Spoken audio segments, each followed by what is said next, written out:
Bem, irmãos, continuando então agora a nossa exposição em 1 Pedro, a gente chegou hoje no capítulo 4, do verso 12 ao verso 19. Convido os irmãos aí a abrir, portanto, 1 Pedro, capítulo 4, do verso 12 ao verso 19. Graças a Deus a gente está encerrando o capítulo 4 e depois teremos o capítulo 5 apenas para encerrar essa primeira carta de Pedro. Diz assim: Amados, não estranheis o fogo ardente que surge no meio de vós, destinado a provar-vos, como se alguma coisa extraordinária vos estivesse acontecendo. Pelo contrário, alegrai-vos na medida em que sois coparticipantes dos sofrimentos de Cristo, para que também, na revelação da sua glória, vos alegreis exultando. Se pelo nome de Cristo sois injuriados, bem-aventurados sois, porque sobre vós repousa o Espírito da glória e de Deus. Não sofra, porém, nenhum de vós como assassino, ou ladrão, ou malfeitor, ou como quem intromete em negócios de outro. Mas, se sofrer como cristão, não se envergonhe disso. Antes, glorifique a Deus com esse nome. Porque a ocasião de começar o juízo pela casa de Deus é chegada. Ora, se primeiro vem por nós, qual será o fim daqueles que não obedecem ao Evangelho de Deus? E se é com dificuldade que o justo é salvo, onde vai comparecer o ímpio? Sim, o pecador. Por isso também, os que sofrem segundo a vontade de Deus, encomendem a sua alma ao fiel Criador na prática do bem.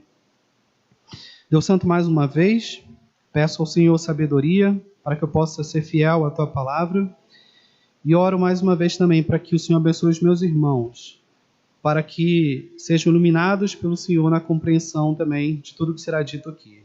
Seja mais uma vez misericordioso e gracioso para conosco e fale ao nosso coração. Em nome do Senhor Jesus. Amém. Na semana passada, irmãos, quando encerramos aí o sermão no verso 11 do capítulo 4, finalizamos com um tom de encerramento. Veja só o verso 11, que diz assim: Seja Deus glorificado por meio de Jesus Cristo, a quem pertence a glória e o domínio pelos séculos dos séculos. Amém. Inclusive ele coloca a palavra amém. Parece que Pedro estava encerrando. Parece um tom de finalização de fato. E alguns teólogos, inclusive, chegam a dizer que muito provavelmente Pedro encerraria aqui a sua carta, mas uma grande perseguição naquele momento exato fez ele continuar a escrever. Essa é uma possibilidade. Mas uma outra possibilidade é Pedro ter feito aqui o mesmo que o apóstolo Paulo fez em Romanos, capítulo 11, do verso 33 ao 36. Um texto muito conhecido nosso. Ali em Romanos, Paulo escreve aquilo que podemos chamar de a carta magna da Escritura, a carta mais profunda de Paulo. E num determinado momento, depois de expor toda a gloriosa teologia da graça de Deus, Paulo só consegue, antes mesmo de terminar a carta, adorar a Deus. É aquilo que chamamos de doxologia. Às vezes até tem no título da Bíblia, doxologia, que é o louvor a Deus. E aí Paulo faz isso, irmãos, no capítulo 11, antes mesmo de chegar no capítulo 16, porque ele fala de uma teologia tão profunda que ele não consegue chegar ao final, ele fala, não, preciso adorar a Deus. E aí ele fala, ó profundidade da riqueza, tanto da sabedoria como do conhecimento de Deus, quão insondáveis são os seus juízos e quão inescrutáveis os seus caminhos. Quem, pois, conheceu a mente do Senhor? Ou quem foi o seu conselheiro? Ou quem primeiro deu a ele para que lhe venha a ser restituído? Porque dele, e por meio dele, e para ele são todas as coisas. A ele, pois, a glória eternamente. Amém. Veja que Paulo usa o mesmo tom de encerramento, um tom de conclusão, que prova que não necessariamente o autor está encerrando a carta, mas pode ser uma doxologia. ele está escrevendo alguma coisa que é tão gloriosa que ele se sente no desejo de parar e falar: eu preciso parar agora e louvar a Deus, depois eu continuo. É isso que Paulo faz. É provável que Pedro tenha feito isso também, mas não sabemos ao certo. Por que Pedro dá esse tom de encerramento e depois continua? Por que não sabemos ao certo, irmãos? Porque houve um momento, de fato, bem próximo a essa escrita dessa carta de Pedro, onde o imperador Nero intensificou a perseguição aos cristãos no Império Romano. E a história conta, olha só, que os cristãos foram queimados à noite nos jardins do imperador para servirem de lanternas e lâmpadas para iluminar através do fogo os que eram queimados, para iluminar o jardim através dos cristãos sendo queimados. Não é à toa que Nero é conhecido como um dos maiores carrascos na história do cristianismo, a ponto de, a fim de iluminar o seu jardim, queimar cristãos. Então isso aconteceu ali próximo. Uma possibilidade é essa justamente pela forma como Pedro inicia o verso 12. Veja: amados, não estranheis o fogo ardente que surge no meio de vós, indicando que, se isso já estava acontecendo ali no Império Romano, poderia chegar também a eles, aos destinatários da carta de Pedro. E podemos lembrar quem são esses destinatários, dando uma volta lá em 1 Pedro, no capítulo 1, verso 1, quando ele diz: aos eleitos que são forasteiros na dispersão, no Ponto, Galácia, Capadócia, Ásia e Bitínia. Ou seja, está acontecendo no Império Romano, cristãos sendo queimados para servirem de lâmpadas, pode chegar até vocês aí no Ponto, Galácia, Capadócia, Ásia e Bitínia também. Se chegar, não fiquem assustados, não estranhem. Agora, a outra possibilidade, irmãos, essa grande perseguição está sendo mais forte no nível verbal, e não apenas no nível físico. Essa visão é apoiada aí pelo verso 14, que diz: se pelo nome de Cristo sois injuriados, bem-aventurados sois, como se a injúria que os cristãos já sofriam antes tivesse aumentado de forma muito grande. Os cristãos já eram acusados. A gente viu aqui que, em determinado momento, o próprio Nero colocou fogo na cidade ali e acusou os cristãos de terem colocado fogo. E aí começou uma grande perseguição. Então Nero colocou fogo e falou: foram eles. E era muito comum os cristãos serem acusados de inúmeras coisas que eles não cometiam, sem ser culpados, de fato, das acusações. E essas falsas acusações serviam para justamente perseguir ainda mais os cristãos. Por isso que o aumento da injúria poderia ser um aumento nas perseguições também. Mas o fato, irmãos, é que não sabemos ao certo qual linha nós devemos seguir, porque não está claro no texto. A gente só caminha nessas duas possibilidades aí. Se era uma referência a cristãos sendo queimados, como em Roma, o aumento da injúria ali, uma forma de acusar os cristãos de cometerem muitas outras coisas injustamente. Mas a certeza é uma: o aumento das perseguições, seja de uma forma ou seja de outra. Particularmente, creio que uma visão não exclui a outra. Eu vejo assim: Pedro pode estar sendo motivado, sim, pela grande matança de cristãos ali em Roma, por meio do fogo, literalmente, ao mesmo tempo que a injúria estava sendo aumentada sobre aqueles cristãos a quem Pedro escreve. Então podemos estar diante, irmãos, de uma perseguição a nível mais global, em Roma e nesses destinatários, Capadócia, Bitínia, entre outros. Tanto em Roma, quanto nos locais, portanto, onde os destinatários estavam. Tanto fogo literal, quanto aumento da injúria.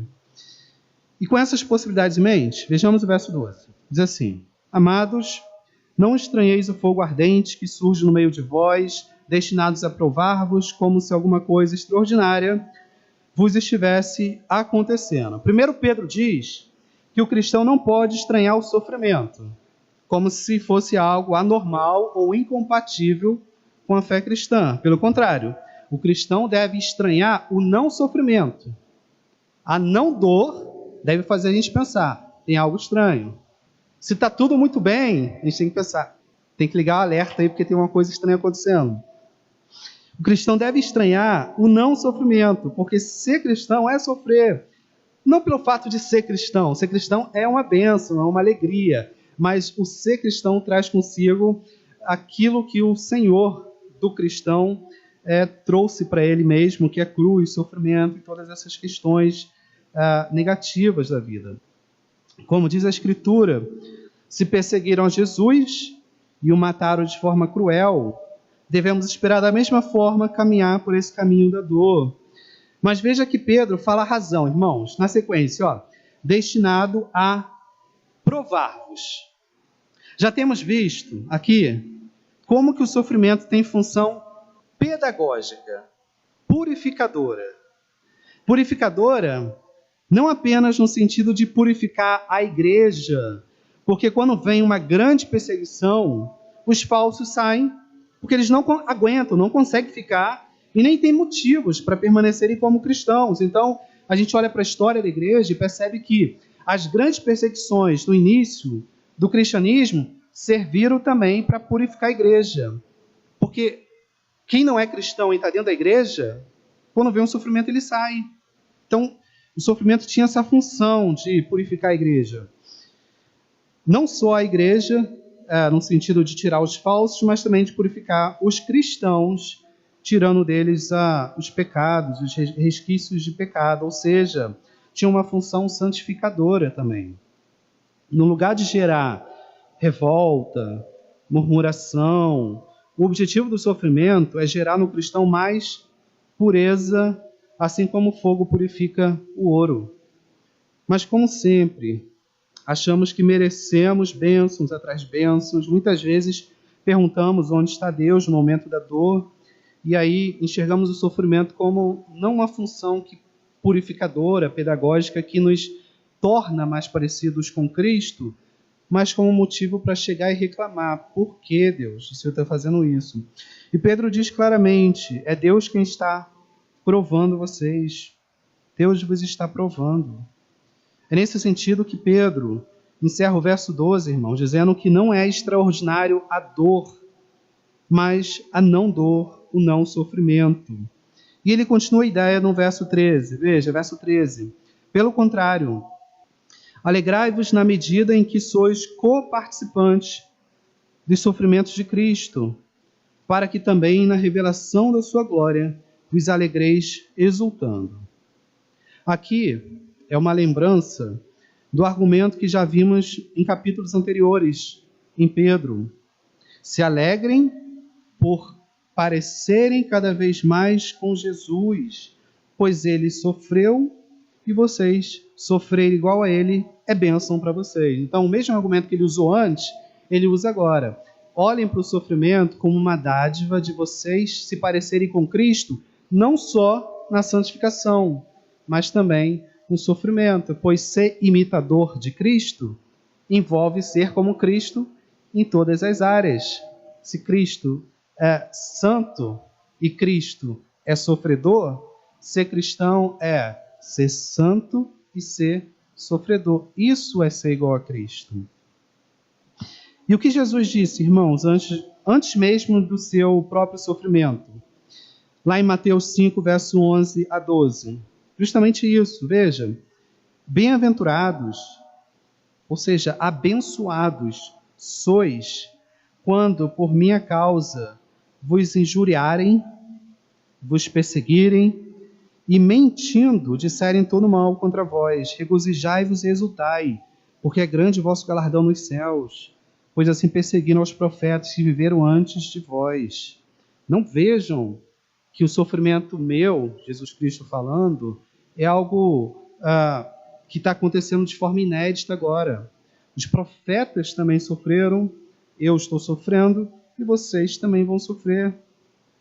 Note que Jesus usa, inclusive, a ordem, vos injuriarem e vos perseguirem. Primeiro a injúria e depois a perseguição. A mesma coisa que vemos em Pedro. Primeiro eles começavam injuriando, caluniando, falando mentira, para depois perseguição. Ou seja, o próprio Cristo já mostra. Primeiro eles vão tramar mentiras contra vocês, depois vão perseguir vocês como se essas mentiras fossem verdade. Fizeram assim com Jesus. E Jesus já indica que fariam assim depois contra os cristãos também. Mas Jesus diz que é possível se alegrar. Não no ato de sofrer em si, mas por nos parecermos com o nosso Salvador e por estarmos sendo purificados por meio da dor. Porque, como já vimos, o cristão genuíno, na hora da dor, não põe a Deus na parede, mas põe seu joelho no chão e passa a orar mais, passa a buscar entender os planos de Deus, passa a estar mais próximo de Deus e passa a ter uma comunhão mais íntima, digamos assim, com Deus. E tudo isso tem o objetivo de fazer o cristão estar mais próximo de Deus. Agora, o falso cristão vai viver a reclamar e a gritar onde está Deus, até que finalmente vai abandonar Deus e o cristianismo e depois dizer que só não é cristão mais porque quando precisou de Deus, Deus não o ajudou, Deus o abandonou, Deus não esteve presente. E esse verso 13 ainda nos diz, irmãos, que a dor nos une cada vez mais a Jesus. Pedro diz: alegrai-vos na medida em que sois co-participantes dos sofrimentos de Cristo. É como se caminhássemos com Ele ali no Getsêmani. É como se estivéssemos ali no caminho da cruz, carregássemos a cruz até a morte. Então, em nosso sofrimento, é como se estivéssemos imitando a Jesus no ato da crucificação dele. Quando a Bíblia nos manda imitar Jesus, então, é em todas as coisas, é ser co-participante com ele, não apenas no ato de ele ser chamado, eis meu filho amado, em quem me comprazo, mas também, em momentos seguintes, a gente imitar Jesus quando ele é tentado e a gente resiste, quando ele é esbofeteado e a gente não abre a boca, quando ele vai para a cruz e a única coisa que ele fala para Deus é: em tuas mãos entrego o meu espírito. A gente não vê o nosso Senhor Salvador reclamando em nenhum momento, mas como a Bíblia diz, como uma ovelha muda, ele foi um matadouro. Além disso, ser co-participante indica que Jesus está conosco, irmãos, também no nosso sofrimento, não só nós com ele, mas ele conosco. Significa que podemos ter certeza que mesmo que ele não nos livre da dor, da fornalha de fogo, é certo que ele estará lá conosco, como sempre esteve, com os nossos antepassados. E Pedro finaliza o verso trazendo a esperança da glória futura. Veja, para que também, na revelação da sua glória, vos alegreis exultando. Aqui é uma indicação da alegria do cristão quando ele observar a glória de Cristo, o Senhor vindo nos ares buscar a sua igreja. É a transformação de sofrimento em alegria. Como uma mulher que sofre dores de parto até nascer o bebê, assim é o nosso sofrimento. Após o nascimento do bebê, a alegria da mãe é tamanha que suplanta as dores de parto. As mães, a Kátia pode confirmar isso. Talvez as dores sejam tremendas, mas quando vê o filho ao lado, a alegria suplanta aquela dor. Assim diz a Escritura a respeito de como é que a gente está vivendo todas as coisas, todos os sofrimentos, como uma dor de parto, mas depois vem a glória de encontrar o nosso Salvador, o nosso Cristo. É sempre bom lembrar, irmãos, o texto do apóstolo Paulo, em Corinto 4, 16 ao 18, quando ele vai dizer: por isso, não desanimamos, pelo contrário, mesmo que o nosso homem exterior se corrompa, contudo, nosso homem interior se renova de dia em dia, porque a nossa leve e momentânea tribulação produz para nós eterno peso de glória, acima de toda comparação, não atentando nós nas coisas que se veem, mas nas que se não veem, porque as que se veem são temporais, e as que se não veem são eternas. Verso 14, diz Pedro: se pelo nome de Cristo sois injuriados, Bem-aventurados sois, porque sobre vós repousa o Espírito da glória e de Deus. Esse é um tipo de sofrimento que nós, aqui no Brasil e no século XXI, podemos passar, que é a injúria, ou seja, o tipo de sofrimento verbal, a difamação, a calúnia, tudo aquilo que envolve alguma acusação. Pode ser uma humilhação em público, humilhação no emprego, na faculdade, etc. Mas sempre tendo em mente que esse tipo de injúria que Pedro fala é algo injusto. Não porque aqueles cristãos estavam pecando, não porque a gente está pecando e aí merece ser, de fato, acusado, mas é um ataque verbal porque a pessoa é cristã. O ponto é que esse verso mostra uma declaração de Deus para esse tipo de cristão que sofre injustamente. Ele diz, o próprio Deus diz, bem-aventurado sois. Não é Pedro falando, ou um homem falando que nós somos, não é Pedro falando eu sou bem-aventurado, não é eu falando eu sou bem-aventurado, não é uma declaração minha em relação a você, você é bem-aventurado, é uma declaração de Deus. Bem-aventurado vocês são. Isso mostra, isso indica que essa declaração de Deus, mesmo que eu não sinta que eu sou bem-aventurado, mesmo que eu não sinta isso na hora da dor, o sentir não importa muito. O que importa é saber a declaração de Deus. Eu declaro que vocês são bem-aventurados.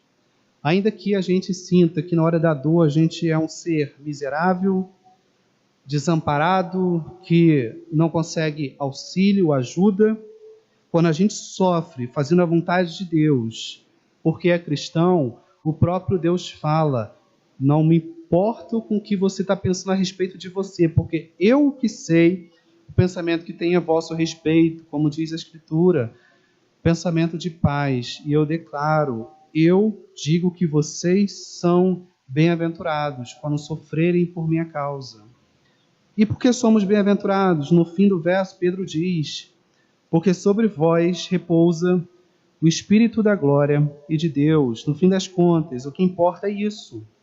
Ter sobre nós a garantia do Espírito Santo, que é, segundo a Escritura, o penhor da nossa salvação, ou seja, a nota promissória da nossa salvação, a certeza de que nenhuma dor nos separa desse Espírito da glória de Deus.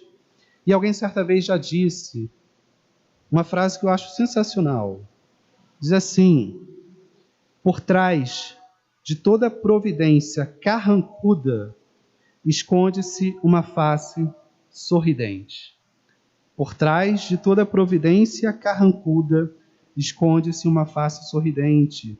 A situação pode ser desesperadora, famílias podem estar abaladas, as pressões do cotidiano podem ser grandes, a providência, isto é, a ação de Deus nas situações pode parecer carrancuda, mas o que se esconde por trás é uma face sorridente.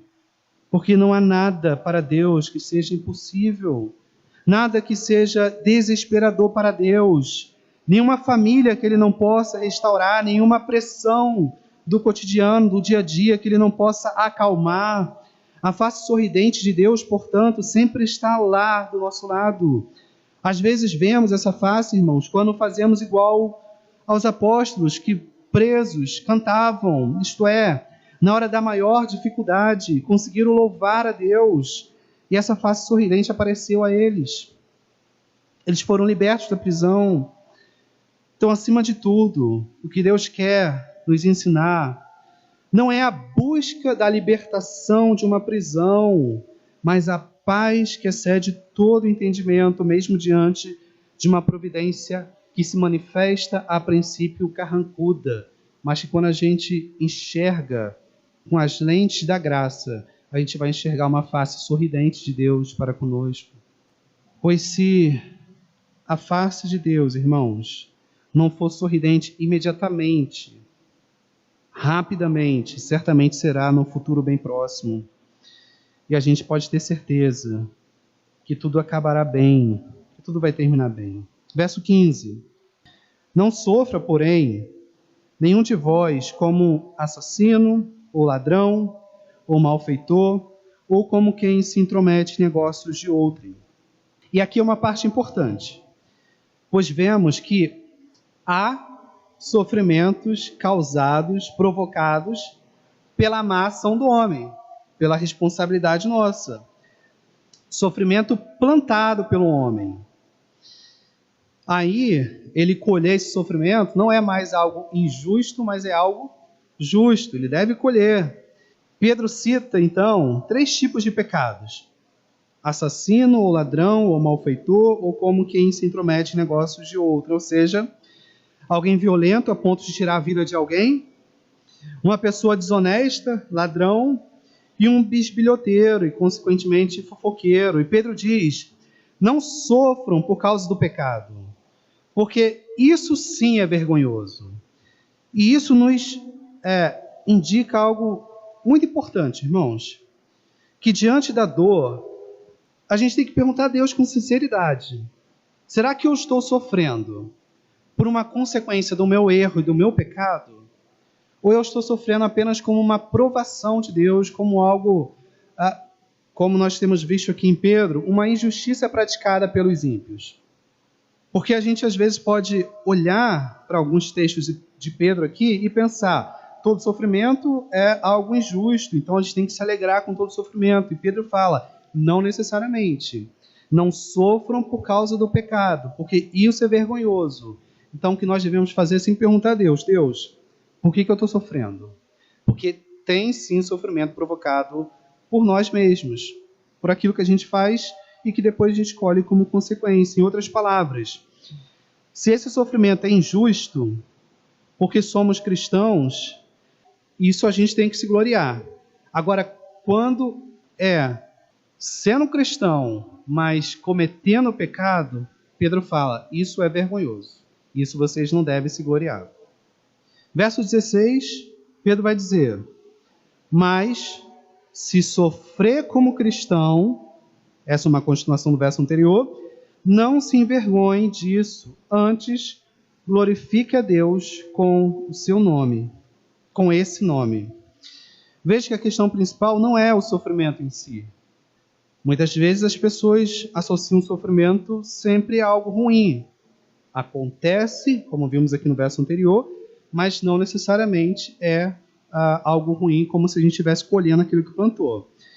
Mas quando as pessoas pensam sempre que o sofrimento é dessa procedência, as pessoas vão sempre dizer: você está sofrendo porque você pecou, como os amigos de Jó diziam, ou porque você não está fazendo certo, ou Deus está te abandonando porque você merece, não tem servido a Ele, não tem sido fiel, etc. É uma parte do sofrimento que é verdadeira. Por isso Pedro fala que o sofrimento não seja dessa forma.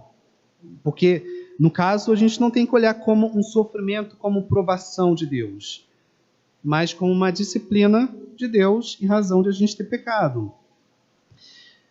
Mas Pedro vai indicar, irmãos, que a questão principal não é o ato de sofrer, como eu falei, mas o motivo desse sofrer. Se for pela honra do Evangelho e se for injusto, Pedro diz: isso é honroso e que ninguém deve se envergonhar disso.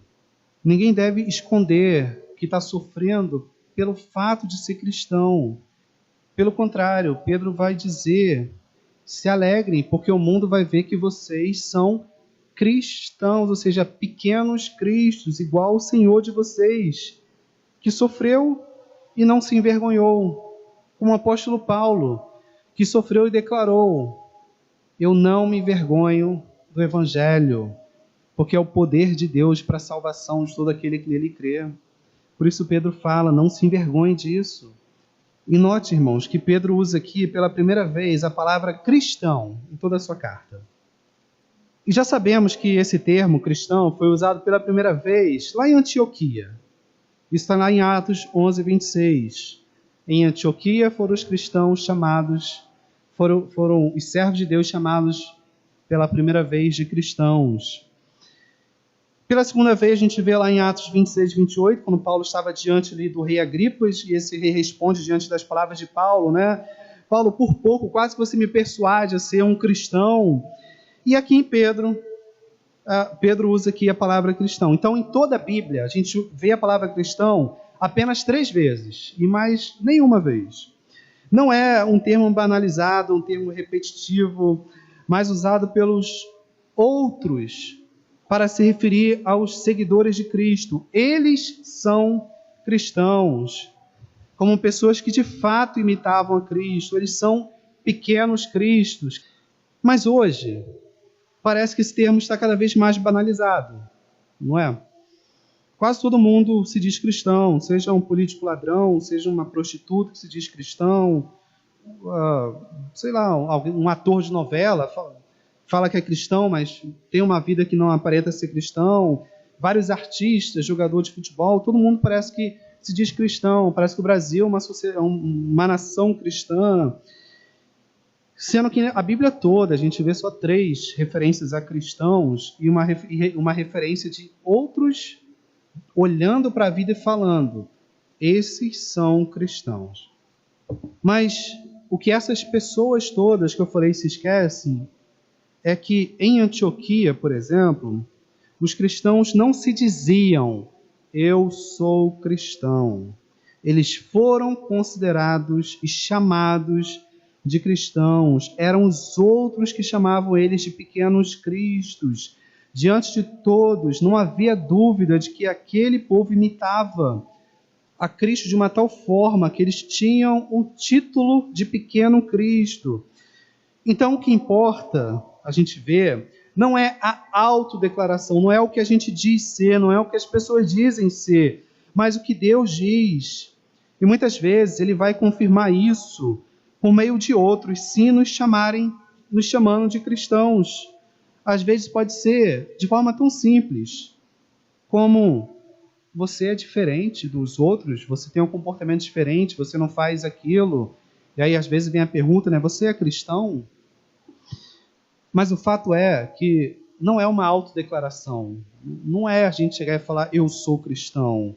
O importante é o que os outros olham a nosso respeito. Como que Deus olha a nosso respeito. Porque a gente pode declarar muita coisa, a gente pode falar muita coisa. Pedro mesmo declarou algo ali que depois ele teve que quebrar a cara de uma forma tremenda. Ele falou: eu sou o fiel. E Deus provou para ele que ele não era. Então, o que importa não é a nossa declaração. É o que Deus diz a nosso respeito.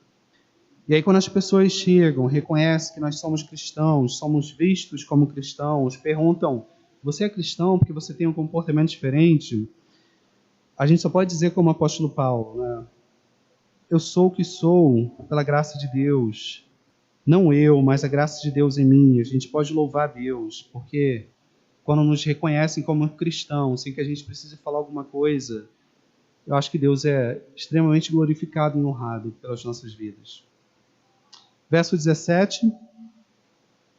Porque a ocasião de começar o juízo pela casa de Deus é chegada. Ora, se primeiro vem por nós, qual será o fim daqueles que não obedecem ao Evangelho de Deus? Aqui Pedro, irmãos, não está dizendo que Deus vai punir a sua igreja. Deus nunca faria isso. Na verdade, Jesus deu a vida pela sua igreja. A palavra juízo aqui, quando aplicada à igreja invisível de Deus, deve ser entendida como disciplina amorosa, porque os cristãos, apesar de salvos, ainda pecam e precisam ser corrigidos. E Pedro diz que Deus sempre começa corrigindo o seu povo, pois o objetivo final de Deus é a nossa santificação, cada vez mais que nos pareçamos com Jesus Cristo. E em seguida, depois de indicar que o sofrimento é uma forma também de disciplina de Deus, a fim de purificar cada vez mais o cristão, Pedro faz a seguinte pergunta: ora, se primeiro vem por nós, qual será o fim daqueles que não obedecem ao Evangelho de Deus? E aqui é mais um indicativo de Pedro para aqueles cristãos que estavam sendo perseguidos, de que os malfeitores seriam punidos no fim das contas. E de que a punição deles virá no tempo oportuno. Se Deus disciplina vocês que são cristãos, que dirá os incrédulos? Pedro diz: se eu não poupo vocês, mas purifico cada vez mais, imagina o que eu farei com eles. Então, assim, se eles estão perseguindo vocês, maltratando, injuriando, matando um parente de vocês, tirando a vida de muitos de vocês, e vocês acham que não há justiça, aguarde, porque o tempo deles é chegado. Se eu disciplino vocês, nossa, imagina o que eu vou fazer com eles. É mais ou menos isso que Pedro está colocando, trazendo uma esperança de justiçamento àqueles cristãos que estavam sofrendo, mostrando que os perseguidores deles serão punidos em tempo oportuno e que o tempo deles é chegado também. Verso 18 diz: e se é com dificuldade que o justo é salvo, onde vai comparecer o ímpio? Sim, o pecador. E alguns leem essa parte de Pedro e traz uma interpretação um pouco equivocada, como se, ao ler assim, né? E se é com dificuldade que o justo é salvo. Veja, para que a gente seja salvo, a gente tem que lutar muito para alcançar a salvação, é com dificuldade. Mas não é isso. A dificuldade para ser salvo aqui não significa que o cristão vai ser salvo depois que lutar muito para isso. E o próprio contexto comprova isso. Pedro diz que o cristão vai passar por muitas dificuldades aqui. O contexto de Pedro todo é mostrar que o cristão vai passar por sofrimento. Então, o que Pedro diz aqui é normal que o cristão viva aqui com muitas dificuldades, que ele vai sentir muitas dores aqui. E a comparação de Pedro se o cristão sofre aqui, mesmo sendo um cristão e amado por Deus, imagina o tipo de sofrimento do ímpio. Vai ser de uma forma indescritível. Ele pergunta: onde vai comparecer o ímpio? Qual é o fim do ímpio? Qual é a esperança dele? O pecador. E a única resposta é que ele vai comparecer diante do tribunal de Deus. Ele será julgado de modo imparcial e justo e pagará por todos os seus feitos. Finalmente, verso 19 diz: por isso também os que sofrem segundo a vontade de Deus encomendem a sua alma ao fiel Criador na prática do bem. Encomendar a alma tem um sentido aqui de depositar confiança em Deus. Confie a alma a Deus. E Pedro fala isso, irmãos, para aqueles cristãos em perseguição, porque podia haver entre eles alguns que ainda não estavam conseguindo, em meio às dores, entregar totalmente a vida a Deus. Confiar em Deus totalmente. Mas Pedro diz: esse é o momento de vocês confiarem em Deus. Porque confiar em Deus na bonança, quando tudo vai bem, não é exatamente confiar, é sabedoria. É você ser prudente. A confiança em Deus se prova quando o Deus, aparentemente, na ótica humana, se mostra um ser não confiável, na nossa ótica. Na hora da dor, na hora do sofrimento, é nesse momento que vocês têm que mostrar confiança a Deus. É nesse momento que vocês têm que entregar e confiar a alma a Deus. E quanto a nós aqui, a gente tem os mesmos princípios. A gente tem os mesmos ensinamentos de Pedro. Sempre é momento, irmãos, de confiarmos mais no Senhor.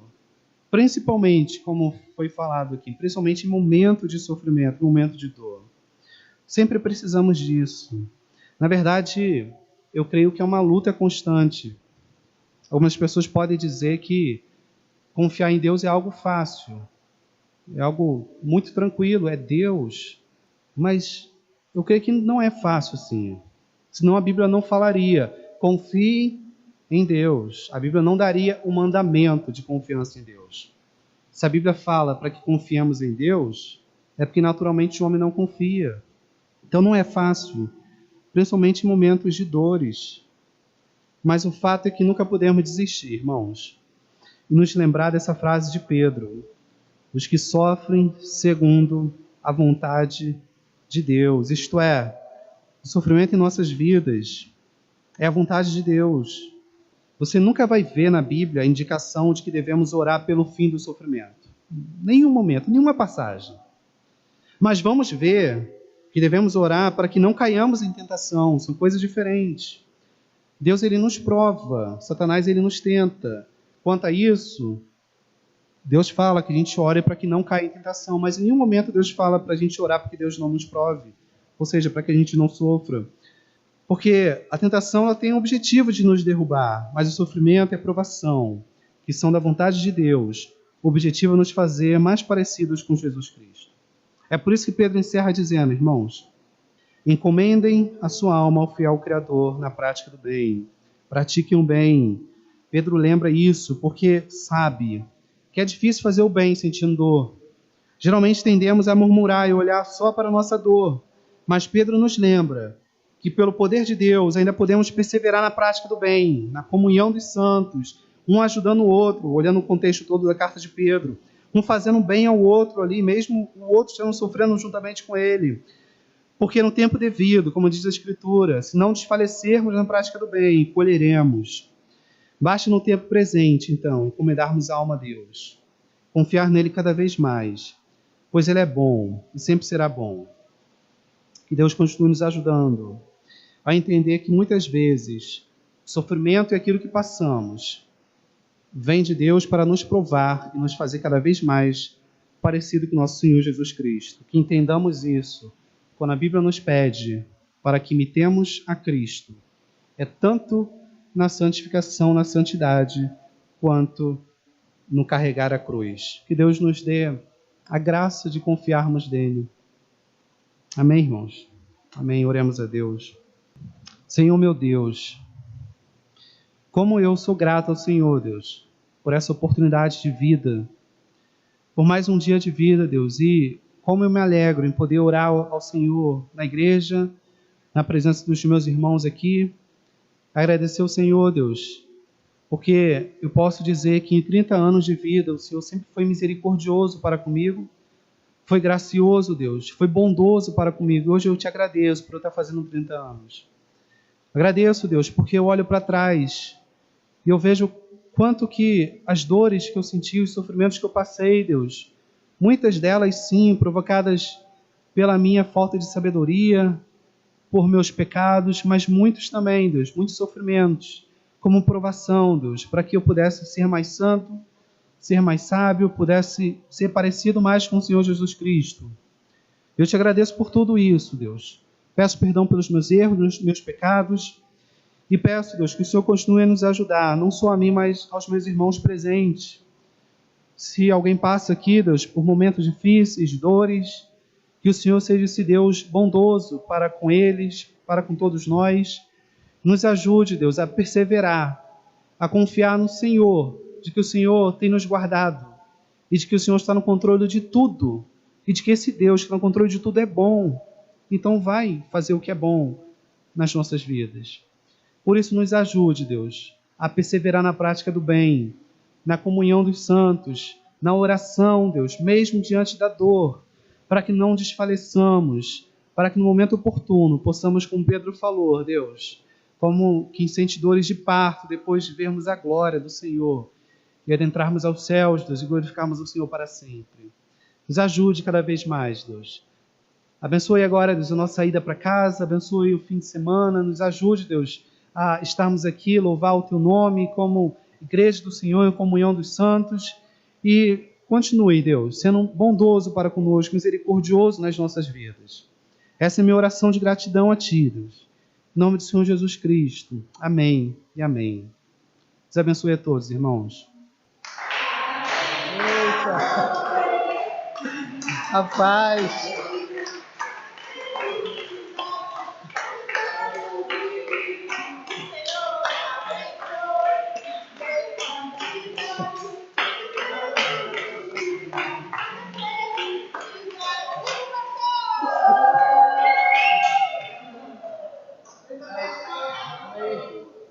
Essa foi surpresa mesmo. Vamos tirar foto. Não, vamos tirar foto aqui. Vamos tirar foto aqui. Vou segurar. Eita, rapaz, que surpresa. Eu tomei um susto também, olhei assim. Vamos juntar. Vem cá, Marcelo. Deixa aí, Marcelo. Deixa rolando aí.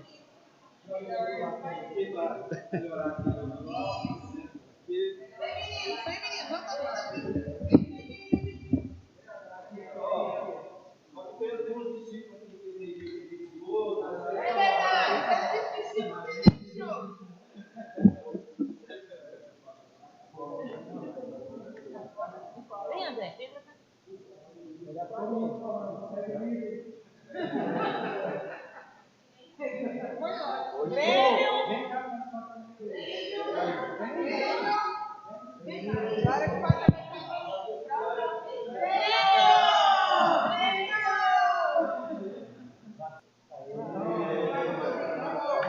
Tem que buscar no carro.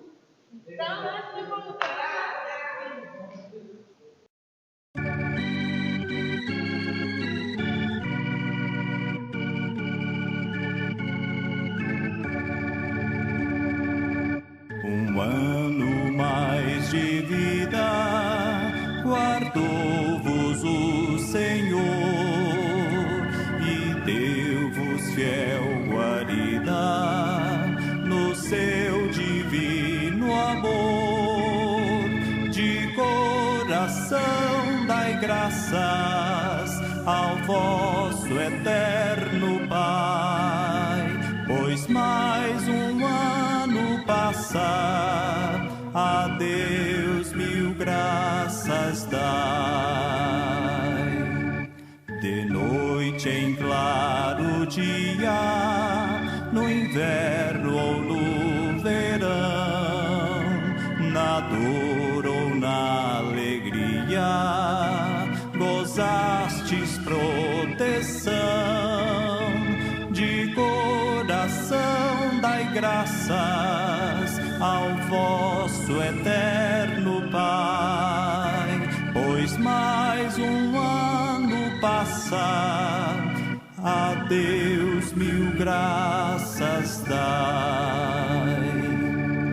No coração que ama o terno Salvador, existe um canto alegre que espalha o teu louvor. De coração dai graças ao vosso eterno Pai, pois mais um ano passa, a Deus mil graças dai.